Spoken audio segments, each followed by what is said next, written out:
This board meeting of the Board of Education for November 17th, 2020 is called to order. For tonight's meeting, any item that will be voted on has been posted as required by state law. This meeting is being streamed live on PPS TV Services website and on Channel 28 and will be replayed throughout the next 2 weeks. Please check the district website for replay times. And I'm going to ask Director DePass to go ahead and open our meeting tonight.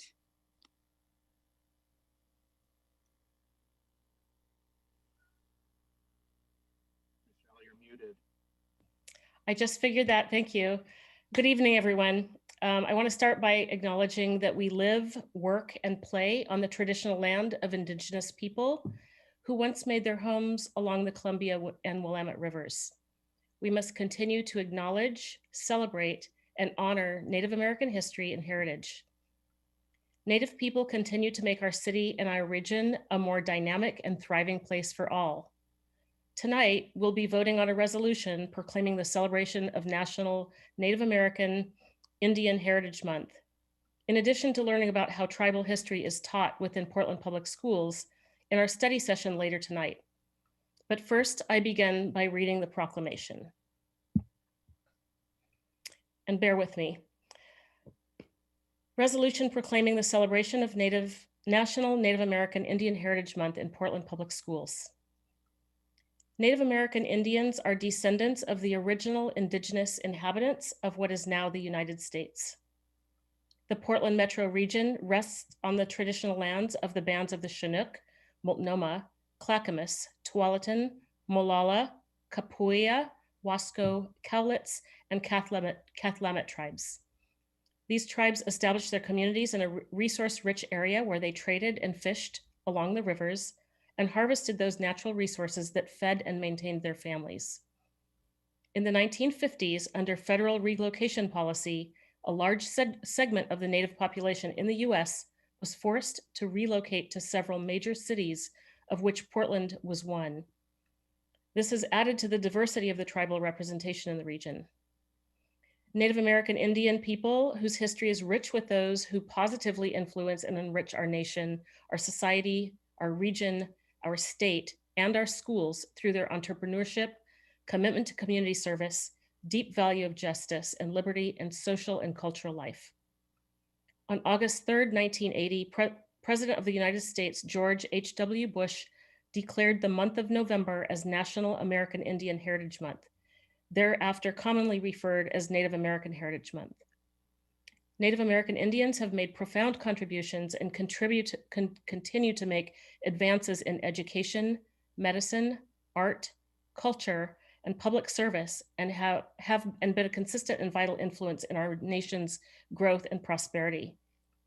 The Portland Metro's Native American Indian community is diverse and growing, with the population estimated to be nearly 70,000. As Portland is a relocation site, PPS students represent more than 150 tribal nations. As such, we are humbled by Native American Indian employee, families, and communities' contribution to the accomplishment of PPS's mission. Understanding Native American history is an important part of celebrating Native American Heritage Month. Background: the Oregon Indian Education Association introduced, and Oregon Governor Brown signed into law, Senate Bill 13, Tribal History, Shared History, in the 2017 legislative session. This bill called upon Oregon Department of Education to develop a statewide curriculum relating to the Native American experience in Oregon, including tribal history, tribal sovereignty, culture, treaty rights, government, socioeconomic experiences, and current events. Tribal history, shared history is one of 11 objectives identified in ODE's American Indian Alaska Native State Plan, in which every school district in Oregon implements historically accurate, culturally embedded, place-based, contemporary, and developmentally appropriate American Indian curriculum. Oregon is one of several states adopting similar efforts to reaffirm the state's commitment in preserving tribal cultural integrity and the education of our citizens. In May 2018, ODE facilitated coordination of the creation of Essential Understandings of Oregon's American Indians, which has been used to develop American Indian curriculum and assessment tools for the 4th, 8th, and 10th grades aligning with state standards in the following content areas: English, language arts, science, math, social science, and physical education and health. Portland Public Schools Office of Indian Education, Office of Teaching and Learning, and Office of Schools are engaged in this vital statewide work. As of January 2020, the state of Oregon requires implementation of tribal history, shared history within all K-12 school districts throughout the state. The Office of Schools and Office of Teaching and Learning are working together to support the implementation of this curriculum as a foundational and fundamental element of our culturally responsive teaching and learning for the students in Portland Public Schools. Portland Public Schools has a racial education equity policy that states our commitment to affirmatively overcome the educational barriers that have resulted in persistent, unacceptable achievement gap for students of color, and to give each student the opportunity to support to meet his or her highest potential. Closing opportunity gaps while raising achievement for all students is the top priority of the Board of Education, the superintendent, and the district staff. The Portland Public Schools Board of Education believes each and every student is to be celebrated and appreciated for the distinct and vibrant contributions made by sharing cultures, language, ideas, beliefs, and values within a school community. Be it resolved, the Portland Public Schools Board of Education hereby promotes November 1st through November 30th as Native American Indian Heritage Month and encourages staff, students, and community to observe, recognize, and celebrate the culture, heritage, and economic contributions of Native Americans to our Oregon and the United States through culturally relevant activity, and to learn from the past and understand the experiences that have shaped the United States. The superintendent and or his designee shall work with schools in the district to recognize Native American Indian Heritage Month through culturally relevant lessons and activities. Thank you.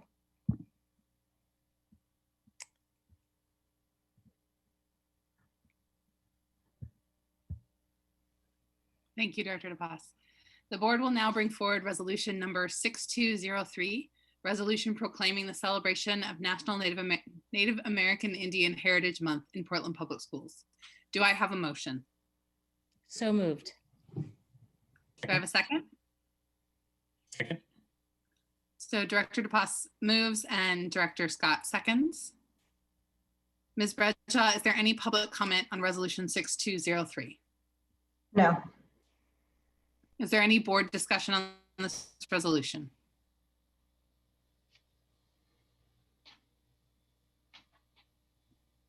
I just want to reiterate the things that Director DePass said in the resolution about the impact of Native American culture on our community and on this place. And especially, I was not aware that there were over 150 links to different communities in Native American culture here in Portland.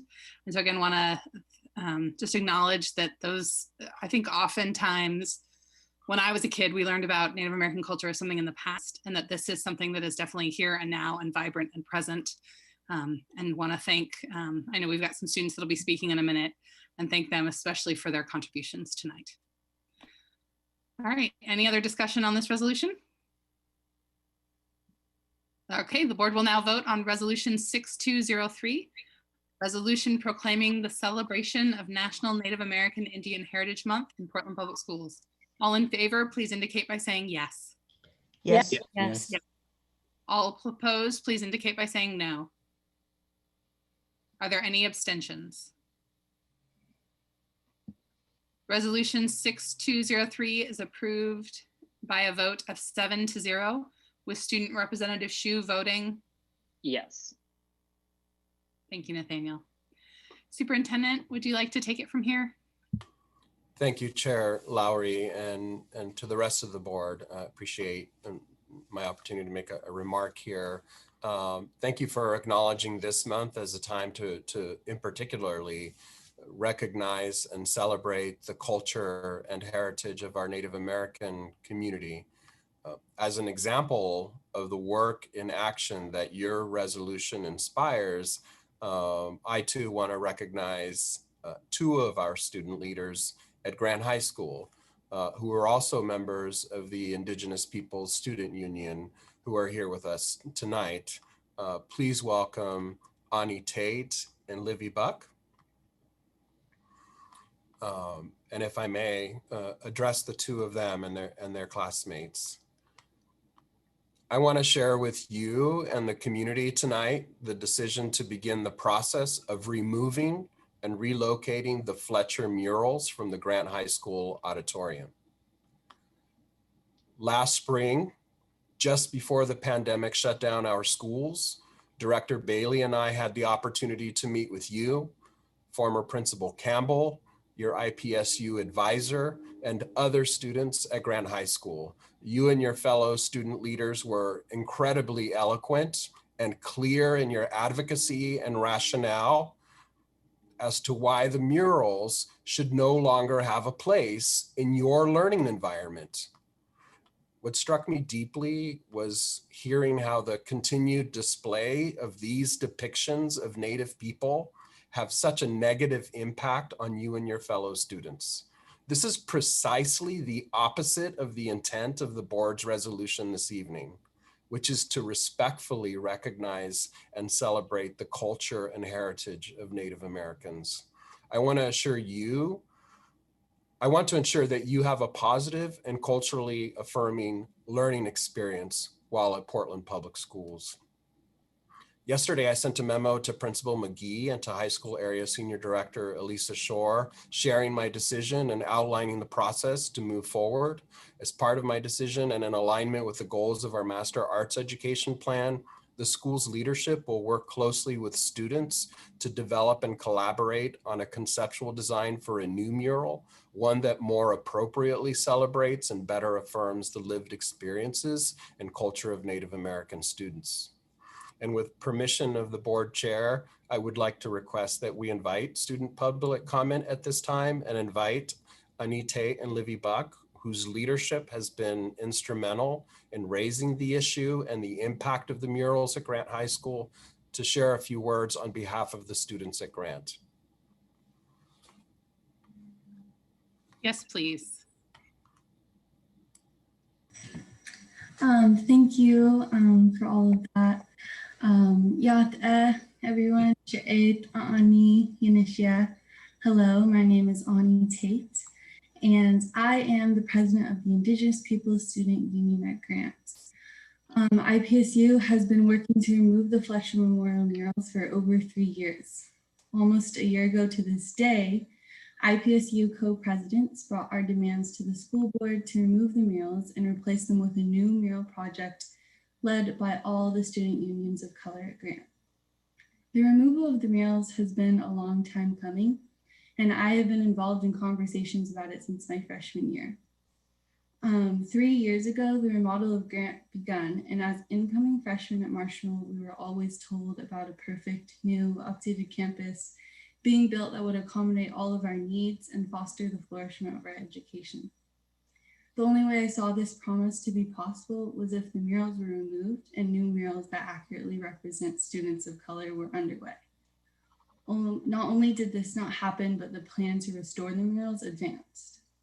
Throughout this process, the psychological safety of Indigenous students and staff has been continually harmed due to opposition and stalling from the community, heavily contributed to by members of the Grant Alumni Association. As much as I am excited and relieved for these murals to be removed, it is still only a form of harm reduction. It is my understanding that policy is starting to be drafted to facilitate future situations like this. My hope for future Indigenous students and leaders is that they will not have to be subjugated to convincing people of the validity of harm done to them and of the validity of their personal experiences. IPSU would like to be updated weekly on the progress of the removal and other related plans so that we can all stay on the same page going forward. We would also like a specific date to be given for the start date of the removal and the end date of the removal. Before I end, I want to say thank you to our first club president, my sister, Toli Tate, who was the first to bring the removal of the murals to the attention of the school and first started the work around it. And I want to say thank you to last year's co-president, Jackson Wolf, who has contributed so much time to ensuring the removal. And lastly, I want to say thank you to our club advisor, my dad, who has had to deal with these murals since he started working at Grant 14 years ago. And to the surrounding Indigenous community who has supported us in our steps toward decolonizing our school.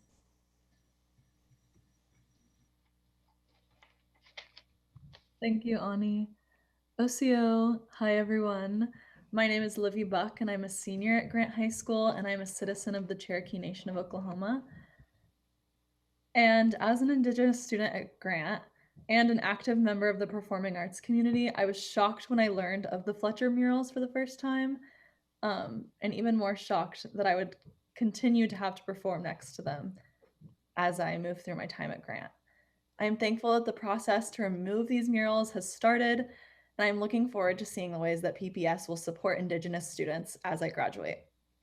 As my 3 younger siblings go through high school, I'm glad that they are going to be able to see their school and school district begin to repair the damage that these murals have caused. Like Ani mentioned earlier, it has been very harmful as an Indigenous student to see and hear the hurtful words of the members of the Grant Alumni Association, as well as members of the Grant community. I would like to thank our club advisor, Ray Tate, our club president, Ani Tate, and our past presidents, Tolly Tate and Jackson Wolf, for the hard work and the many hours that they have put towards this project. Thank you to the superintendent and the school board for hearing us speak today. Wado, thank you.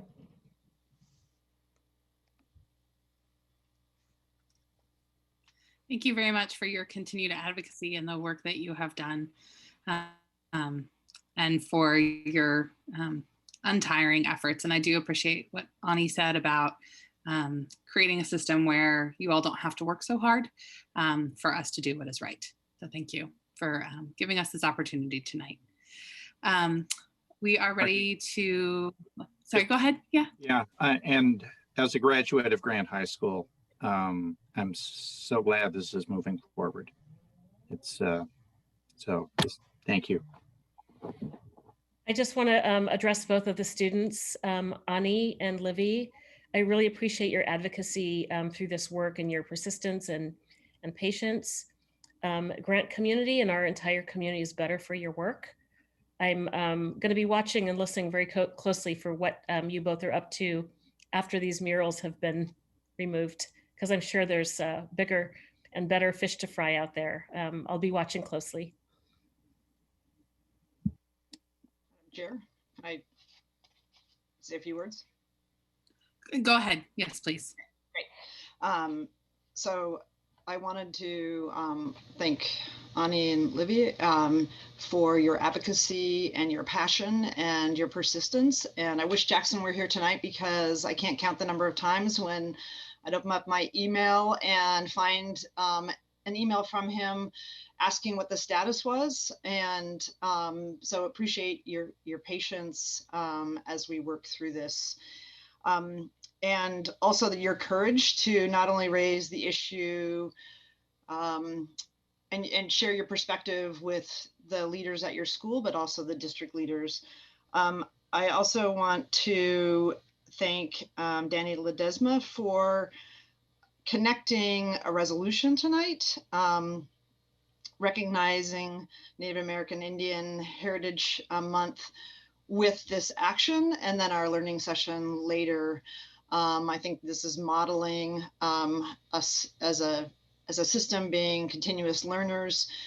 And I hope that the hearts and minds of Grant community members who don't maybe agree with this decision, that they take the opportunity to listen to the words of the students and the perspectives, and to better understand why this action is being taken, and to move forward together as a larger community.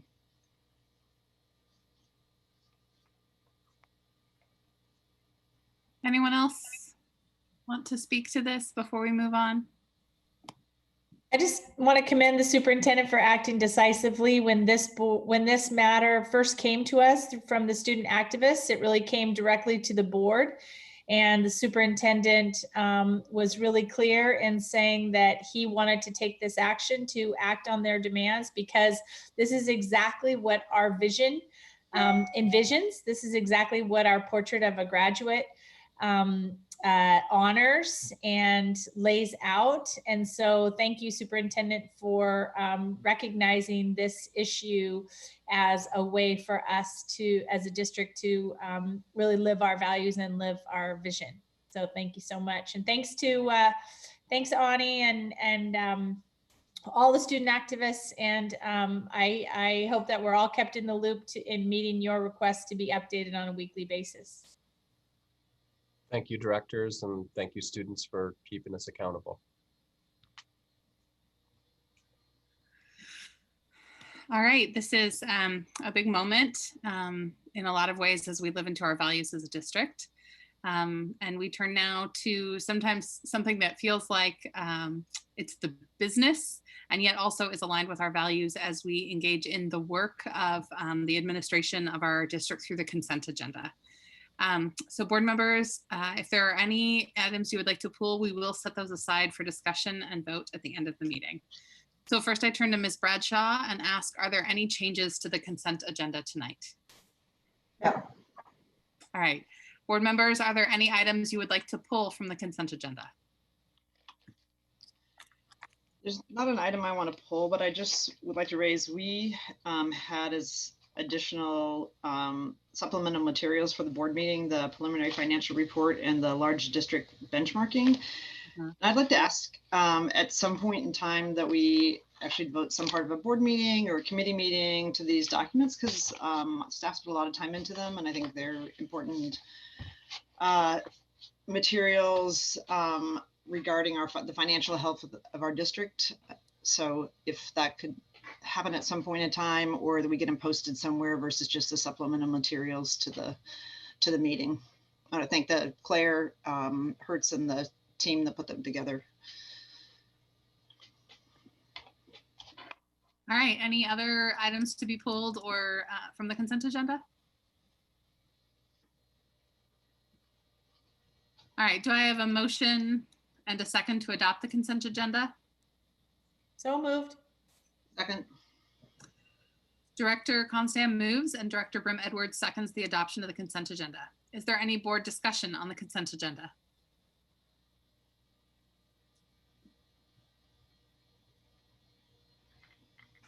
Ms. Bradshaw, is there any public comment on the consent agenda? No. All right, the board will now vote on resolutions 6204 through 6207. All in favor, please indicate by saying yes. Yes. Yes. Yes. All opposed, please indicate by saying no. Are there any abstentions? The consent agenda is approved by a vote of 7-0 with Student Representative Hsu voting yes. Thank you, Nathaniel. All right, we turn now to some further student and public comment. Before we begin, I would like to review our guidelines for comment. The board thanks you and the community for taking the time to attend this meeting and provide comments. Public input does inform our work, and we look forward to hearing your thoughts, reflections, and concerns. Our responsibility as a board is to actively listen. Our board office will follow up on board-related issues raised during public testimony. We request that complaints about individual employees be directed to the superintendent's office as a personnel matter. If you have additional materials or items you would like to provide to the board or superintendent, we ask that you email them to publiccomment@pps.net. Again, that's publiccomment, all one word, @pps.net. Please make sure when you begin your time with us tonight that you clearly state your name and spell your last name. You'll have 3 minutes to speak, and you will hear a sound after 3 minutes, which means it is time to conclude your comments. Ms. Bradshaw, do we have anyone signed up for student or public comment tonight? Yes. We'll start with Lucy Kennedy Wong. All right, welcome, Lucy. Hi, my name is Lucy Kennedy Wong, spelled Kennedy -Wong. I'm a freshman at Franklin High School and my pronouns are she, her. I would like to voice my concerns on how redistricting will change my high school experience. I have a couple key points on how this will affect me. First, I was not given any information that this big change was going to happen. If my parents weren't so involved, I would never have known that I would be transferring to high schools in the next couple of years. I feel like these proposals were made for students with assumptions of how it may affect them, but never asking them directly. Students have the right to be involved with decisions that will impact them. When you make a proposal this large, it is your responsibility to make sure the community is educated and able to have a voice. Second, from my house, it would take almost an hour to get to Madison and almost another hour to come home. If I had any after-school program or if I wanted to talk to my teachers, it would make me very late coming home with still homework to do, making lunch for the following day, getting sleep, and any basic hygiene I needed to take care of. Then I would need to get up early the following morning and do it all again. I know what it's like to have a very busy schedule, and it greatly affects my ability to stay focused in school and make friends and how present in the moment I am. It would be very difficult to have any extra time to be active in my community, hang out with friends, or my ability to work at my job. Both my parents work full-time jobs, and we only have one car in the family, which one of them would be using. They do not have the time to drive me the places I need to be. Third, having a neighborhood school is very beneficial. Franklin is 3 blocks away from me, which is about a 15-minute walk. We have a great neighborhood community with lots of kids. I'd be able to get to school early and make connections with classmates before class has started. Not only would it help me make friends, but it would also lower carbon emissions because I would not be taking the bus for hours a day. I hope you will give students the opportunity to weigh in on this matter. Thank you for your time.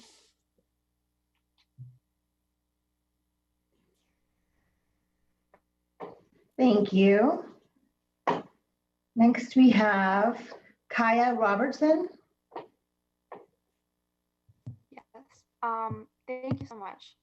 Hello, my name is Kaya Robertson, spelled Robertson, and I'm a junior at Franklin High School. My pronouns are she, her, and I have 2 sisters in 8th grade at Mount Tabor who would be affected by this change. Ever since middle school, I knew I was going to Franklin.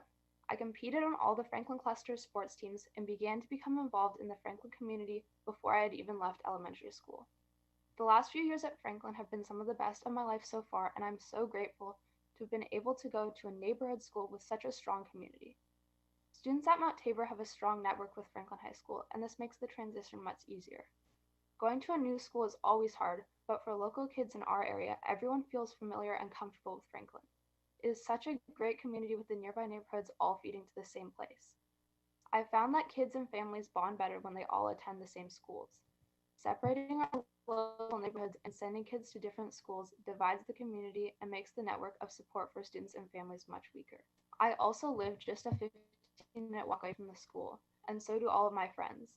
It makes so much sense to walk to school every day, as it is not only environmentally friendly and good for our health, but it is a much needed time to talk with friends and bond. If kids in my neighborhood went to Madison, we would also take the bus and transport to school for 90 minutes a day, with Franklin just sitting there just a 15-minute walk away. Students in the area using public transportation could be subjected to late or overcrowded buses often. With sports and extracurricular activities, students barely get any time at home during the school week. And with transportation time on top of that, many students would be busing back to their homes in the dark. The transportation time is simply unreasonable for a Southeast Portland student. It also makes the day cruelly long, as by my calculations, many kids would have to get up by 6 or 6:30 and not get back home until 7 or 8 if they choose to participate in any sort of after-school activity, like a sports practice averaging 2 hours or a club 1 to 3 hours. I personally feel as a student that I would be deterred from participating in my community and school sports if I could not go home after practice after school. I also feel that many students who start high school at Franklin will not benefit from transferring to Madison. They would have to leave a lot of friends and come into a new environment with new teachers, students, and athletic teams. It is unfair to take students away from a school in which they were thriving. As a student living in this affected area, I feel it is unreasonable to have my sisters and other students move to Madison when the nearby neighborhood school is a great opportunity to participate in an already diverse community. Thank you. Thank you. We have Deb Miller Landau. Thank you.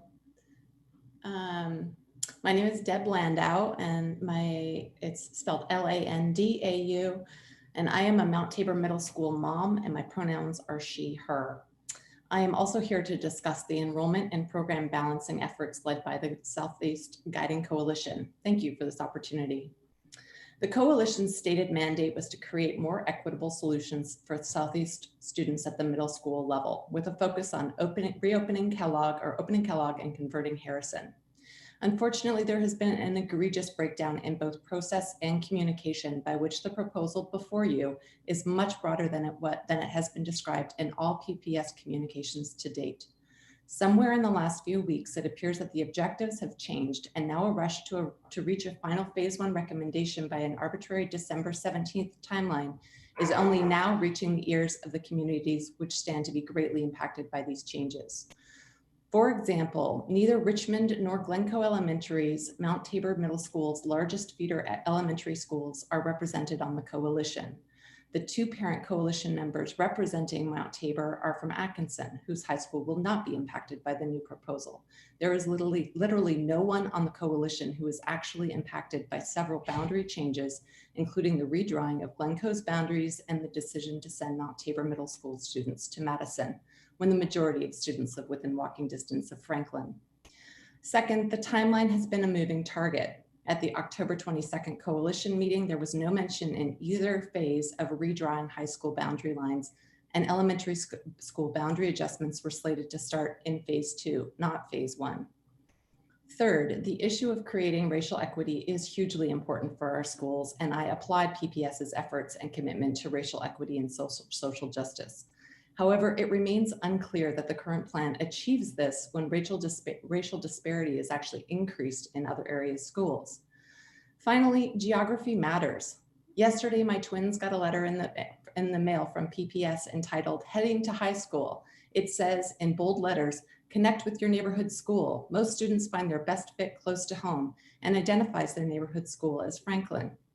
Students and their families deserve an open and transparent process in reviewing school boundaries. I also understand the tremendous challenges PPS faces with the growing population, ensuring diversity, equity, and access, and ensuring facilities aren't bursting at the seams.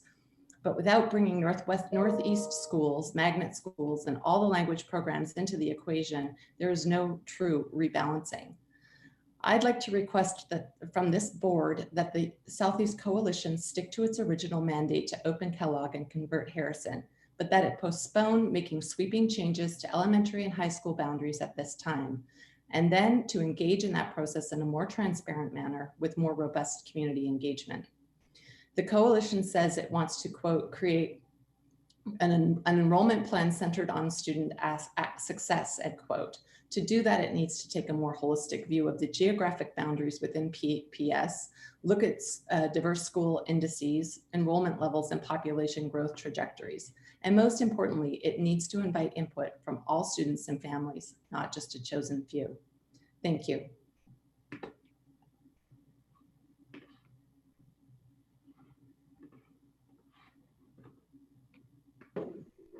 Thank you. We have Christina Tognon.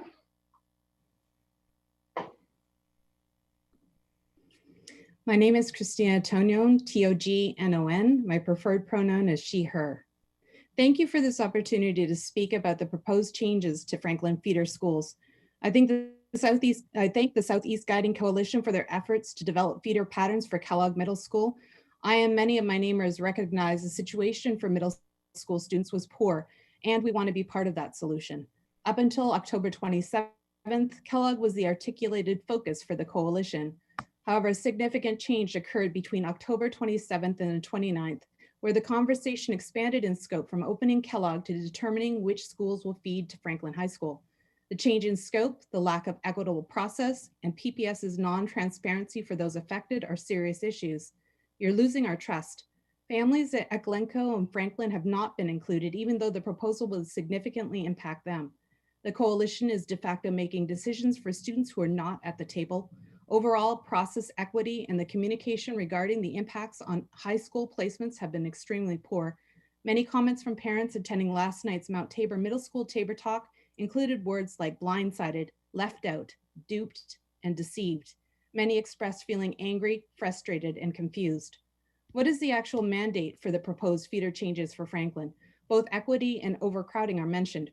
We have asked and have not received sufficient answers about the equity goals and how the proposal supports them. Franklin is a model for how we want our schools to look with a 44% diverse student population. With the change, it would increase to 53%. However, Cleveland would see a further reduction in diversity from a meager 30% down to 28%. Madison would see an influx of white students, decreasing its diversity from 65% down to 53%. I would note that from the beginning, the Southeast Guiding Coalition was billed as just that, a look at the Southeast quadrant. Madison is in the Northeast, and schools currently feeding to it and to Grant need to be all considered at the same time. If Franklin overcrowding is an issue, the proposed changes have little effect on building utilization percentages, going from 108 to 107%. The health advantages of walking to school and social emotional support achieved by connecting with neighborhood students are not worth destroying to decrease density by this little. While COVID may have delayed this process, that does not justify making up time by shortchanging our ability to fully engage and understand the impacts. Any decisions affecting high school feeder paths must be put on hold until all stakeholders, including students and families at Mount Tabor Middle, Franklin, and affected elementary schools, are informed so they can have a say. We want to understand how these changes truly provide equity and help families in need, or whether they just change percentages on the PPS charts. Thank you for this opportunity to speak. Thank you. Eric Happel. Eric, I just want to thank you. You sent out your complete testimony with all your research to us ahead of time and said that you've practiced and worked to make sure your thing is at 3 minutes. So I thank you for sort of your self-editing, and yet you're providing to the board all of the content. So thank you so much for that. We really do read those. So you get the gold star of the night. Thank you. I try to do my best. My name is Eric Happel. That's Happel. I use the pronouns he, him. I have 3 daughters in PPS, and they've been in here since kindergarten, and my oldest one is in 11th grade. I want to talk about the COVID in the schools. My question is, what is the data telling us about the consequences of keeping schools online only? And what is the data telling us about the safety of opening in-person schools? The cost of online schools has become increasingly high. We're losing students every single day. Enrollment in PPS in October dropped by 1,500 students. Some of those have gone to other schools. Some of them have gone to homeschool. Some of them have simply stopped education. Hundreds of students in PPE are getting no education, and PPS are getting no education at all right now. They're not logging on. Also, Zoom itself is failing for many students. In a recent article, 50% of Salem-Keizer students have at least one class that they're failing. I don't know PPS's numbers, but I suspect that it is similar. In this process, we are creating a generation of lost Oregon students because Zoom School is unable to deliver what is needed in failing many of our students. However, the good news is opening schools safely is possible, and there is supporting data for this that is just growing. In OHA's data itself, we have 61 open schools in Oregon that have at least one COVID case, considering both students and faculty. On average, it's less than 2 students per school that have, and faculty that have had COVID. The most is 6 in any one school. This itself shows us that it is possible to open schools and they are not super spreaders. In another report from New York, from Emily Oster's dashboard, which has over 2 million data points of staff and students, what we see from the staff and students is they actually have lower infection rates per 100,000 than the communities in which they are. In other words, the schools are teaching us how to be better at protecting ourselves against COVID. So in conclusion, I just want to say and point out our online school for many is failing. And there's no ifs, ands, or buts about that. There's F's and people dropping out of school. School can be open safely, as evidenced in Oregon and other places throughout the country. There are hybrid models out there, and we just need to figure out which one might be appropriate for us. I'll just finalize this by saying I have a 6th grade daughter who literally saw a friend for the first time, any friend, she's seen nobody in 6 months in person this past weekend. And seeing how happy that made her and thinking about how I want other kids to be able to experience that as well as the learning is so important. The cost of not opening our schools is simply too high emotionally and academically. Thank you.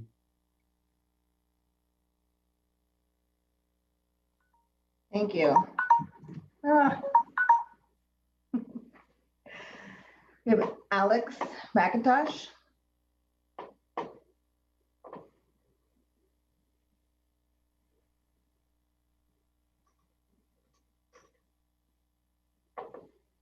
Alex, are you here? See if I can see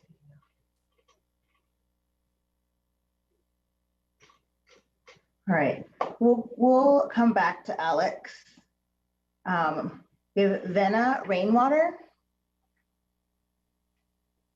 Thank you. I'm Vina Rainwater. My last name is Rainwater. I have a son at Rigler who is in 1st grade, and I use she, her pronouns. I was really excited to hear what the gentleman before me was saying, and I'm proud of all of you for writing things down. I was not that prepared. And basically I'm here because I want to know what the district is planning. You know, I think that as far as we can tell, there's no end in sight. Certainly we have vaccines, but it sounds like masks and COVID are going to be a part of our lives for a while. And as a parent of a 1st grader who is trying to do online school, this is not working.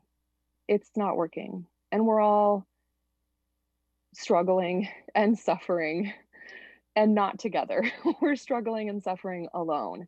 And I need to hear that the district is thinking about what can happen next. How can we be creative? How can we find solutions where the students can participate in learning activities in person without igniting an enormous amount of risk? Our school has a huge exterior covered area that would be a great place for kids to sit and do reading for 20 minutes. I mean, I would happily take my kid to school for 20 minutes for him to interact with some teachers and some students. So I just want to see that there is some creativity and some thought that's going into what does this look like if we are not getting out of this year, obviously not, if we're not getting out of this in 2021, what are we doing? And I don't feel like I'm hearing anything about this. I'm not hearing any plans to be creative, to come up with different ways of using the buildings. So let us know what you're thinking. And just to be clear, off the cuff testimony gets a gold star too. I think this is a hard thing to do, to come and speak to the board. So we appreciate however that happens. I just wanted Eric to know that we do read those other pieces, and that it's hard when you have so much to say to get it down to 3 minutes, and we appreciate that effort. So thank you. Thanks. Okay, we have Nate Sandvik. Thanks. I guess I'm kind of off the cuff also. I'm Nate Sandvig, spelled S-A-N-D-V-I-G. Certainly appreciate the opportunity to comment to the board. I was visiting with my friend who's former president of the Sacramento Board of Education, and I was like, boy, aren't you glad you're not on the board anymore, which is COVID and the difficulty there. And, you know, I guess no good deed goes unpunished, and certainly appreciate your tireless work when it comes to addressing some of the challenges of our time. And I'm glad to hear Eric, and I didn't catch her name, just in terms of talking about the elephant in the room. So I guess maybe I'll be on cleanup and just kind of echo some of the, I mean, there's certainly the science out there and the experts, but just coming together in terms of, you know, making some judgment and some decisions. And I'm a single dad, have 4 kids, a 4-year-old, a kindergartner, a 2nd grader, and a 5th grader. And yeah, I just haven't heard anything in terms of a plan or a path forward. In terms of how long it's going to take to put something together. You know, if we had to hit the green light tomorrow, you know, do we have a plan in place? You know, what, you know, in terms of having what it's going to take, how much money, how much space, you know, is there some sort of task force that's identified the needs and the resources? You know, certainly I feel like there's a lot of parents, you know, certainly on both sides of the issue with I'm not putting my kids in school unless it's safe, but just, you know, what is that plan? And certainly on my side, you know, definitely advocating getting kids back into the classroom. And, you know, on a personal note, you know, I spent about $1 billion in Iraq, and, you know, so I don't think money is really an issue. It's just kind of a matter of priorities with getting our kids in the classroom. And you read a lot of these articles, you know, friends and family, you know, they're back in classrooms in other states. You know, it's happening, it seems like, in other countries. And, you know, we can certainly put a man on the moon. I feel like that it would be really nice to get our kids back into the classroom instead of, you know, it seems like the only thing that's open are bars and restaurants, which would be, you know, maybe a terrible classroom. But you know, looking to the board and others in terms of, you know, leadership as a parent advocating getting kids back into the classroom, you know, what it's going to take. You know, there's certainly a lot of support. You know, again, just kind of, you know, really interested on what this plan is and how we can get kids back into the classroom. So, you know, it's not an easy job, but, you know, look forward to hearing you know, how this is going to happen, given it doesn't seem like it's ending anytime soon. Thanks.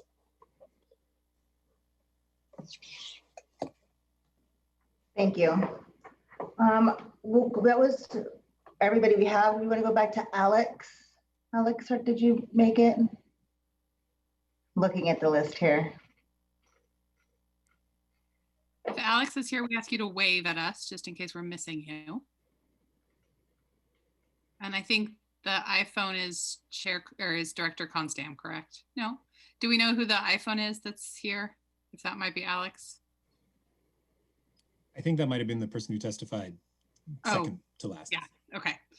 Sorry, trying to figure out where we all are. Thank you, Andrew.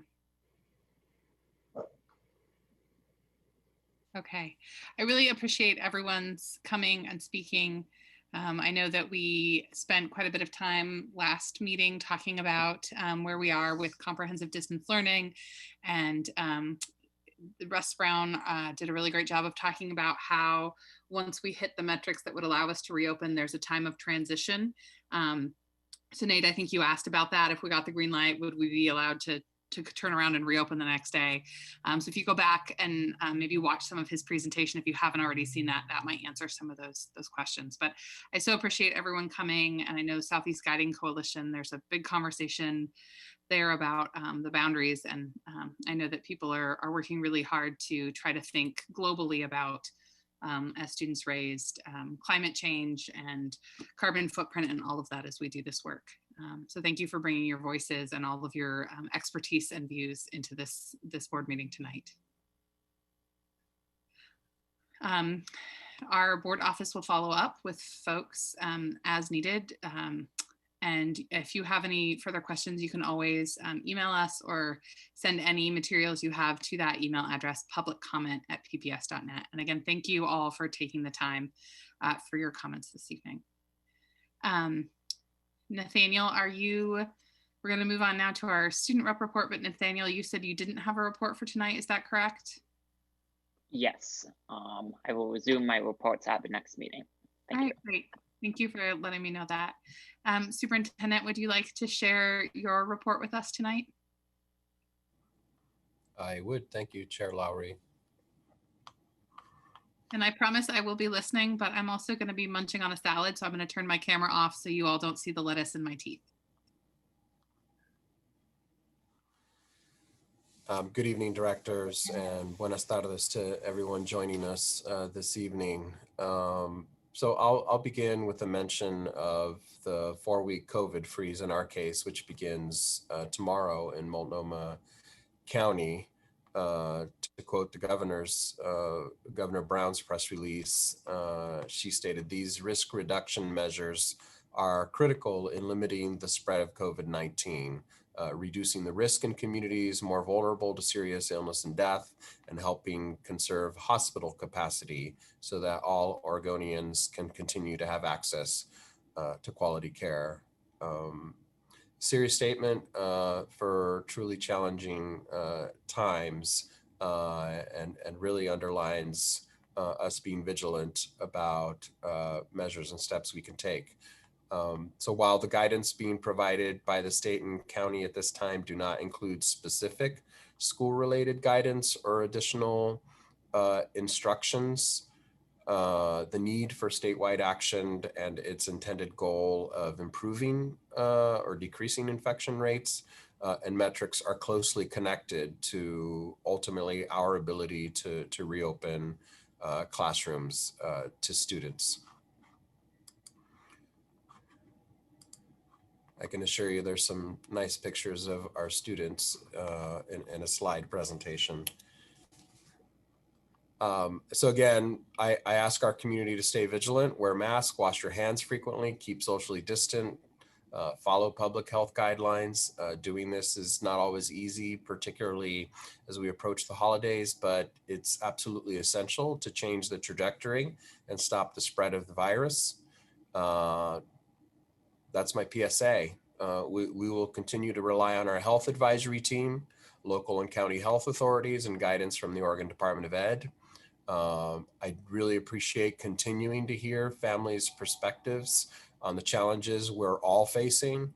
I can assure you that staff every day is being diligent, intentional about considering all available information and developing, modeling any plans or next steps.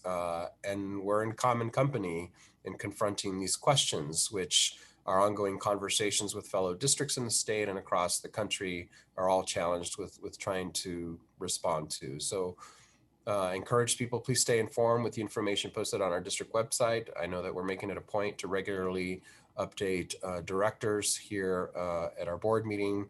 And it's if nothing else, a continually evolving reality in which we're trying to operate and still maintain some level of learning and engagement with our students. On a little different topic, as we find ourselves needing to engage our students in different ways during this pandemic, our community partners have never been so important.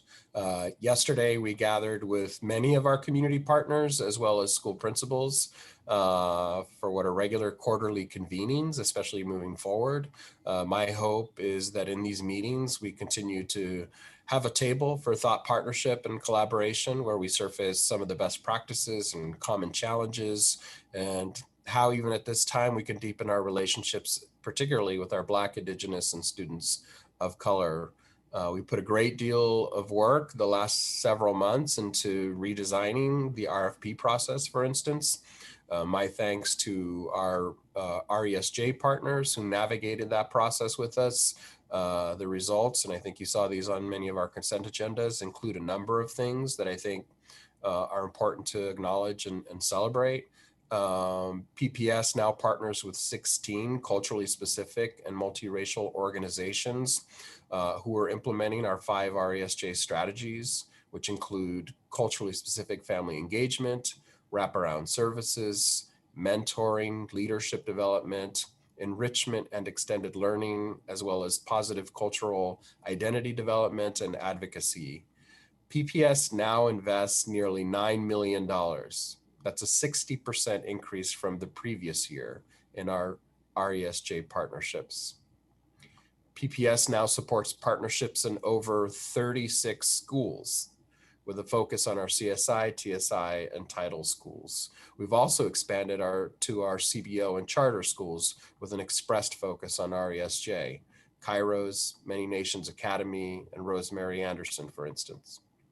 All of our partners have met with our senior advisor on RESJ, Danny Ledesma, school principals, our chief of schools, our regional superintendents, as well as our chief of systems performance to review contracts, the scope of their work and expectations and deliverables. And I've said it before, this is not work we can do alone. Our culturally specific partners, by implementing and placing a focus on these strategies, are going to be essential to us realizing our theory of action and our ability to fully serve BIPOC students and families, particularly in meeting their specific needs, building their trust and their engagement, and ultimately supporting our students reaching their full potential. So I just want to say thank you to our community partners for taking that time to be with us, and to our district and school leaders for coming together. Next slide. I had the great privilege this past week to address the California Association of Black School Educators at their 4th annual conference, one of the largest in the country. This year's theme was a blueprint for education equity. It was an honor to talk to hundreds of Black educators, including many former colleagues. I was really pleased to see that so many of our PPS administrators took up my invitation to attend and participate in the conference. I heard much positive feedback about how much they enjoyed the workshop sessions and discussions focused on better supporting Black student success specifically. I shared with CABC members a bit of the context here the last few months in Portland, given that it's been in the national news a bit. Oftentimes this becomes an incomplete perception. So I also talked about the incredible promise of our students of color and shared the pride about our community developed vision, our theory of action, and how it places a specific commitment to our Black and Native students. I shared our excitement about the recently passed school bond and all that it will mean to our students, in particular, the impact we believe the Center for Black Student Excellence will have. So my thanks to CABC for the opportunity to share a little bit about our Portland story at their annual conference, and for welcoming Oregon neighbors to the wonderful conference. A little more and related to this evening's earlier resolution on this next slide. Later this evening, we're going to move into a board study session on the district's ethnic studies and tribal history curriculum, presented by leaders and members of our humanities team from Curriculum and Instruction. It's particularly appropriate timing given directors commented on this earlier, especially this month as National Native American Indian Heritage Month. So I know our directors enjoy these study sessions, and especially for getting a chance to learn about the lessons that our students get to experience. And then lastly, coming up on the regular agenda, also directors will consider a resolution to approve our student investment account grant agreement. SIA funds are critical to improving our ability to carry out our mission. In fact, SIA funding has made possible much of the work that we'll be discussing in our study session later, including a great deal of curriculum development and professional learning for K-12 ethnic studies and social sciences. So it's my hope, and I know that our directors believe this too, that the SIA, our desire is to see it fully funded for the coming school year, as was pledged to school districts, so that we can fully implement the rather comprehensive investment package of strategies we developed last year with our community and our educators to further support our students, our educators, and our school communities. So thank you, directors. In case I don't get a chance to, I want to wish you and all of our PPS staff and families a safe and happy Thanksgiving. And that concludes my remarks. Thank you. Thank you, Superintendent. We turn now to more reports from the work of the board. As I shared with my colleagues last week, we're going to go alphabetical order by committee and just ask you to share any updates you have on your committee work as chair. And then at the end of that, I'll offer a section for any other work that we might need to bring before one another at this time. So do we have anything from the audit committee tonight? No report. All right. We have a meeting coming up, but no report. Sorry, Julia. How about from the bond committee? I don't have anything other than from last week. We have an upcoming meeting December 10th, but nothing new to report. Thank you. CBRC. We had the first meeting of the year last Thursday. We have a number of new members, so this was a general orientation to how we're going to proceed for the rest of the year. And I hear we have a student as co-vice chair, is that correct? Yes, yes. So that's kind of, I think Nathaniel's clapping, that's kind of an exciting moment there, so. Yeah, looking forward to a productive year. It's a good group. All right, our Charter and Alternative Programs Committee. Yes, we had our first meeting of the school year, and on the charter side, we have 2 full renewals this year, which is a pretty detailed process. That's Arthur Academy and the Opal School. We also discussed that the district is just putting out a request for proposals for our community-based alternative programs. We expect to see our existing providers hopefully reapply to continue those same services for students. But it's also a time where we may see some new players in the landscape, and the district has put a particular note out saying that we are looking for those who have creative ideas about serving alternative ways to serve some of our middle school students, because we've lost a couple of providers who had middle school programming, and the number of slots that we have there for kids in that age are very few. So we'll see what comes forward with that. And we talked about how and whether our student investment account dollars are serving students in our alternative programs, and as well as our federal pandemic relief funds through ESSER. There are some glitches around the ESSER funds in that they are not reaching our charter schools. So there's some ways that we're going to work on these issues in terms of advocacy, but the student investment account funds and the services that the superintendent was just referring to in our community-based organizations do serve our kids in our alternative schools. And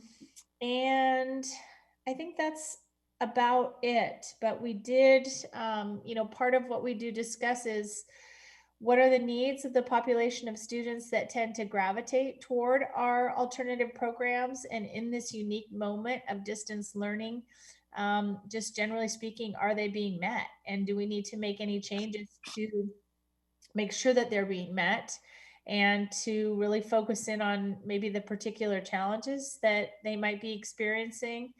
And one of the things that one of the leaders of one of our community-based alternative programs raised is just the extraordinary degree of community violence that we've seen, and gun violence that we've seen, and how it's really affected some of these school populations. And that was Joe McFerrin from Rosemary Anderson, and they've had some really tragic losses in their community of students and families. So these are our kids, these are our families, and it's an important conversation for us to have, to think about, given the circumstances of the time and all the different ways that are unique and bizarre. What are we doing to serve our kids, and do we need to do anything differently? So that's an ongoing conversation that we'll have. Thank you. All right, intergovernmental. Nothing to report except an upcoming meeting on December 3rd. All right. Policy. We had a policy committee meeting yesterday. We talked about a number of policies. We are continuing pretty extensive conversation to revise the formal complaint policy. And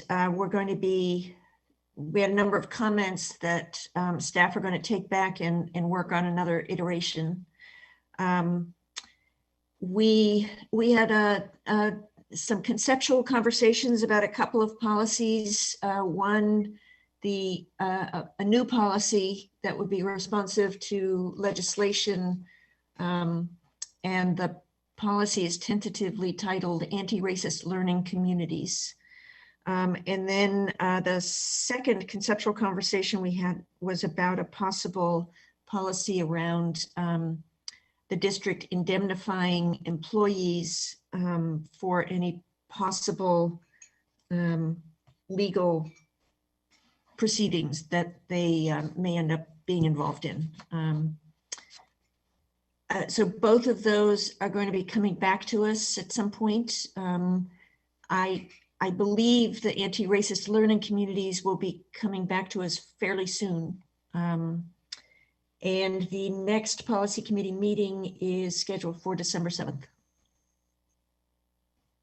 That's it. Any update on the Rose Quarter project?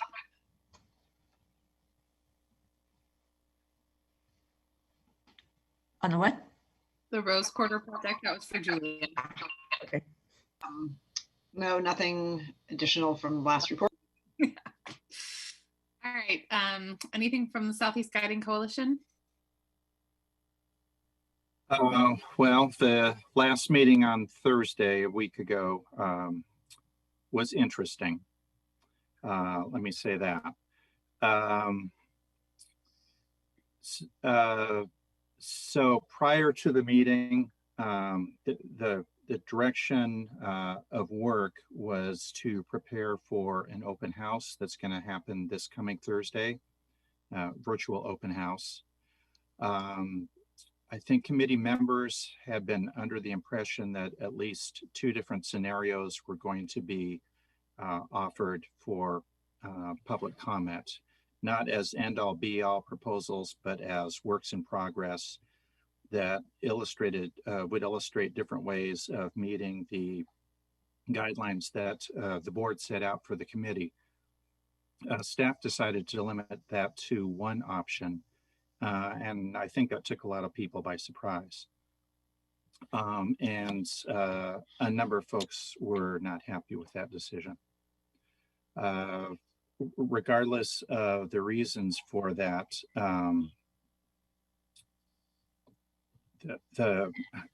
I guess I would say the rationale was not explained well or satisfactorily.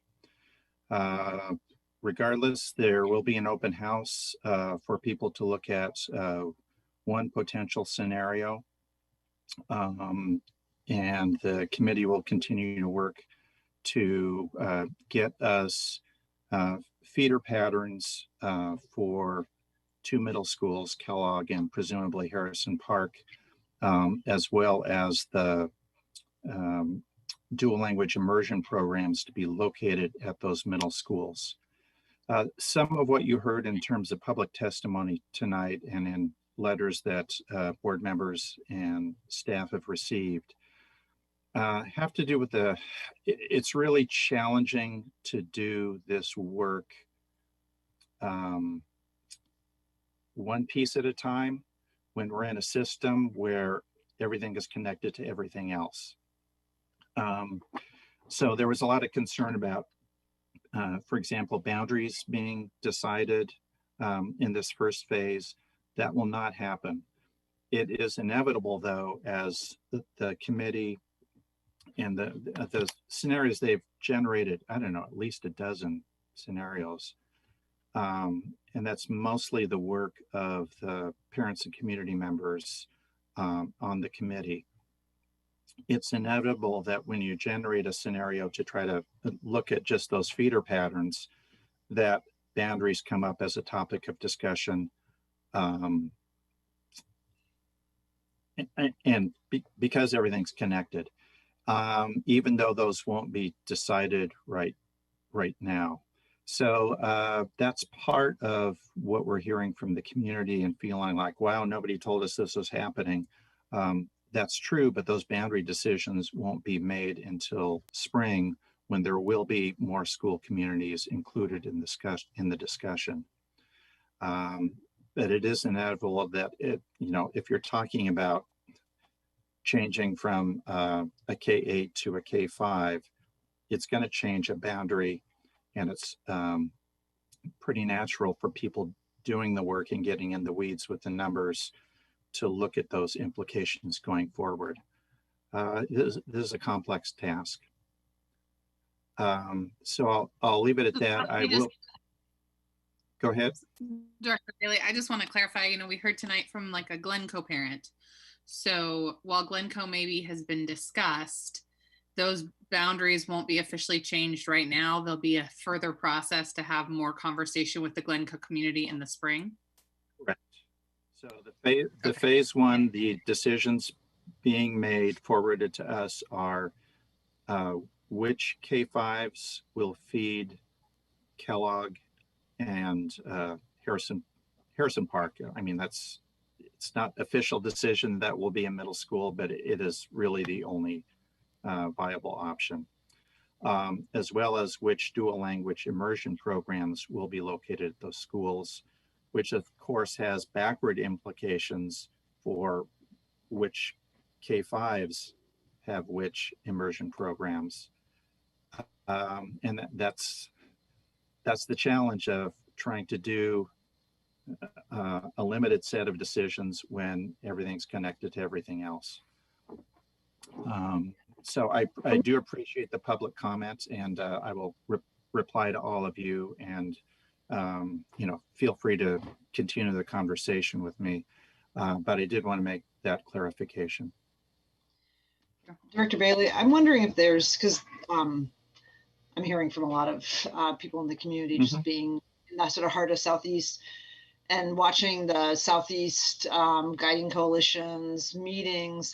There doesn't seem to be that clear delineation of this is in scope or out of scope, or this is going to be this spring or not this spring. And so, for example, there's been a lot of discussions of here's a preferred scenario and it has like Glencoe listed. And of course, people from Glencoe is like, hey, we don't even have anybody on the Guiding Coalition. How come you're talking about our school? So it seems like being really clear about what's in scope and knowing that there are this interconnectedness, what's in scope and out of scope for this first set of decisions, I think will be helpful to the community, because right now people are feeling like, hey, stuff's happening, we weren't at the table and we don't know what's going on, and the school district never told us anything. And it seems like if there's just more clarity of this is the specific task, and we know it's connected to a lot of other things that's going to come later, but if you just watch the meetings, that's not necessarily clearly delineated. Yeah, and I'd agree with that, and I think that's good feedback for staff. Again, you've been sitting in, I've been sitting in, Director Moore has been sitting in as observers. Staff are guiding the process. We're certainly talking with staff and giving feedback, but that's in terms of the board's role and staff's role. It's staff's role to run the process. Yeah. So and that's and again, when you start with a scenario and you tell people to think creatively, then the discussion of whether Mount Tabor should change from feeding Franklin to feeding Madison pops up, and then which schools would feed into Mount Tabor if there were changes along those lines come up, because people are thinking creatively and trying to look at the whole picture. And I'm sure that took some people by surprise, and it's only come up in the last, I believe the last 2 meetings that was a topic of discussion. And that's just one, it's a good sign that we have this committee and people are taking their charge seriously and really trying to look at problems creatively, or solutions creatively. And on the other hand, again, communication communication on this issue is difficult anyway, but in the time of COVID, it's tremendously so. If you know, maybe many parents know that this is happening, probably some don't, or they saw it and it, wasn't top of mind when the notice came through. That's just always been the nature of communication around school issues in my 20 years of activism. And then all of a sudden something comes up and it feels like, wow, where did this come from? And if you weren't like engaged in going to YouTube and watching the meetings, you wouldn't have seen this progression of the discussion as it went along. Right, it'd be like, hey, that's Kellogg. I'm not anywhere near that. Exactly. Check, I don't need to engage because it's like not having an impact. So I think being more deliberate in how we communicate if there are larger impacts. So I'll probably write something up a little more detailed for board members to kind of add some context to this as well.